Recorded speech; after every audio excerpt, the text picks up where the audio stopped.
guys, so today I am here with Metamora, my green tree python, because you guys voted for her. So today I'm going to do a video all on my green tree python just so that way you guys can get to know her a little bit better. This isn't going to be a care video whatsoever, so if you are interested in the care video, I did make one and I will put the link in my description for you guys to check out. So this is Metamora. She is a little baby green tree python. She's growing significantly and getting much larger now. When we first got her, she was a tiny little baby, like so small. She was really bright red. And as you can see now, she's not very red anymore. She's kind of yellowish or orangish, and she has little freckling coming in of green. So over time, that green is just gonna come in more and more with every single shed. So I'm really excited to see her turn green, but I love her red eyes. But I'm sure that's not gonna stay when she turns green, unfortunately, but I'm definitely loving those red dragon eyes for now. So green tree pythons are known among many that these snakes are super mean and aggressive and they bite you 24/7. As you can see, Metamora is not like that. She is a total sweetheart. And I've done a lot of research, and the more that I research, I find that a lot of captive bred green tree pythons really are not that defensive. So if you're interested in getting a green tree python, definitely get captive bred, because not only will it be healthier, but it will also just be way more tame for the most part. But I mean, every snake is different. They're all individuals with their own personality, so you can't always guarantee that you're just gonna get a snake exactly like Metamora. But I find that with green tree pythons, a lot of it seems to be how you approach them. So Metamora has never struck at me. Well, she kind of has. Like, she has her days. Like, she'll do it when I'm approaching her at first, because obviously they're arboreal snakes, which means that they live up in the trees.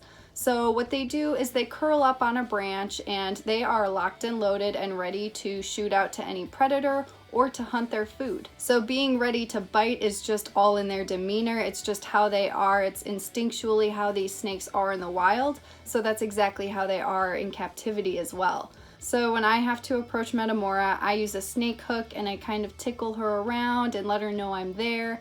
If she's hungry, she'll shoot up right away and you'll see her face and she's ready for food. You can learn to read your snake over time, but usually she'll kind of just move around. Once she starts to go into flight mode, meaning that she's just trying to get away, that's when it's safe to grab them, and then they literally just perch on you and you become their treat. So a lot of people ask me, they're like, oh my god, how are you holding Metamora? How is she not biting you? You just have to build trust with your snake, read their body language, and become their nice little tree and treat them with respect. You never want to just go in and reach for their face, because literally they're sitting there with their face exposed and you can't just reach in and go grab them because they're gonna bite you. So that's just how it is. It all has to be just how you're approaching them, because if you do it the right way, you can build a great relationship with your green tree python, just like Metamora. So a lot of people also ask me why I named her Metamora. Also, I'm not entirely sure if she is a female. So I kind of just say that because the name Metamora sounds like a female name, and we named her Metamora because basically my boyfriend really wanted an emerald tree boa, and he's not really into snakes, so I'm the one that cares for all of the reptiles and amphibians. So he's like scared of pretty much everything, but he really liked them and he really wanted one just to observe and see. But have you seen emerald tree boa's teeth? Like, no. That was just a no for me. So we kind of agreed that a green tree python would be way easier for me to handle. That's something that I would be comfortable with as opposed to an emerald tree boa. So we agreed that if we were to ever get a green tree python, we would name it Metamora, because we were traveling one day and there was, I think, a town called Metamora, and we both just really loved the name. So we agreed then and there that if we ever got one, we would name it Metamora. So one day we went to our local reptile shop called Curious Creatures in Chicago, and we saw Metamora there. She was a tiny little baby. She was bright red. We instantly fell in love with her, and my boyfriend just had to get her. So we brought her home, and that is our little Metamora.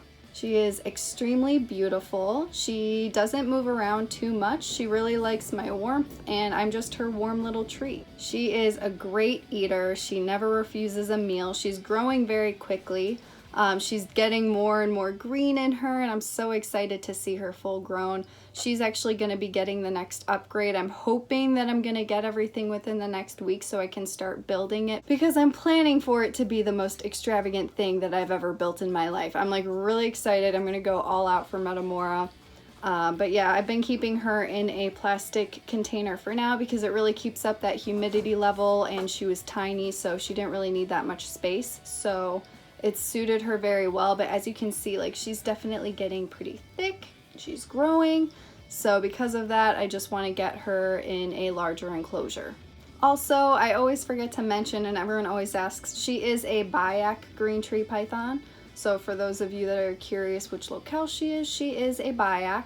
And a lot of people always say too that Byacs are so mean and horrible, but as you can see, like, not really. Just depends on how you handle them and make sure that you approach them correctly and read their body language and just treat them with respect. So I'm gonna go ahead and show you the temporary enclosure that I have her in now, as well as some clips of her growing up. I'll keep you guys along on the journey because she obviously still has a lot of growing to do, and I'm so excited for it. And hopefully I'll build her new enclosure within the next week or two, so I'm like really excited for that. So I hope that you guys like it. Thank you so much for watching, and I'll see you in the next one. So this right here is Metamora's temporary enclosure. It is a plastic container, and I have some holes for ventilation. She has some fake plants. She has a water bowl at the bottom. She doesn't really drink out of it though. I just make sure to mist down her enclosure. She has a heat pad on the side so that way she can get her heat, and she's always on the skinnier branch whenever she's just sleeping or chilling out.